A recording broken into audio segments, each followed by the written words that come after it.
President ka Meghalaya Pradesh Congress Committee MPCC uba Vincent H. Pala hakashitarik no pra ulakam baka jingthmu banthau ya kakinhun One North East balayalam da National President ke NPP Conrad ke sangma bat unangalam ka tipra motha party upradiot Bikram Manikya kadaitang ka buit jong ka RSS bat BJP ban pyniaphiah ikikinhun ke bayale persya hapo kathan.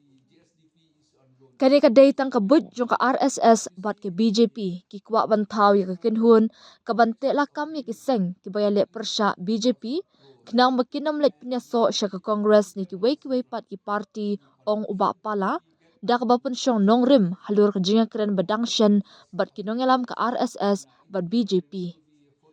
Uba pala ulabu jingkeliru ya ka jingtmu ka bashalendan halur ka jingtaw ya ka kinhun senrom da kabakdo bagi babon na kinongalam ki badan hak ni kinhun balatmu bantaw ki de ki dikhot barim ka BJP lani ki badan jinga day bat ka party baro ki day tang ki paralok jong ka BJP hadin ka election kin let banya trilang tang bat ka BJP kadai shispa na ka shispa ka plan jong ka BJP ulakin no uni UMP barim ulakin turu ikipat ba ka than syatay la mingi bakin long ki bahusyar da ka bapun pau bakam dan satya ka no kudu ka jinga pher hapdeng ka ni ka kinhuan bala terwa banthau bat ki BJP kipat ba ki deban kam start ban ya ka ka bagithmu ong uba pala da ka bapun pau bakan ni ka kinhuan sunrop ka de ka kam yasla jong ka BJP ban pen scam ya ka bor jong ka hapo ka ni ka than.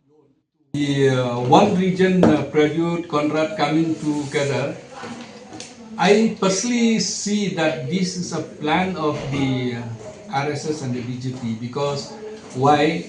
They know that many of the people, the tribal people in Northeast, many of them they don't like BJP. So what they do, they make another baskets. The anti-BJP they put into another basket so that they will not go anywhere.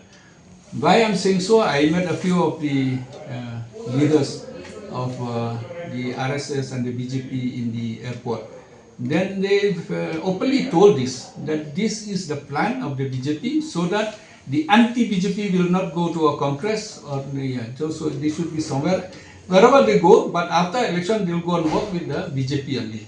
So I'll be happy if they have good intentions. But if you see who are there in the baskets, all are friends of the BJP only or are ex-BJP only.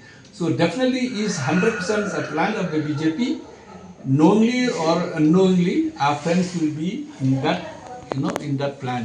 So the people of Northeast should be very carefully see that if they, what's the difference between this basket and the BJP's basket? There's no difference. Once they are there, and even now they are with the BJP. So the people should be smarter than what than what they planned.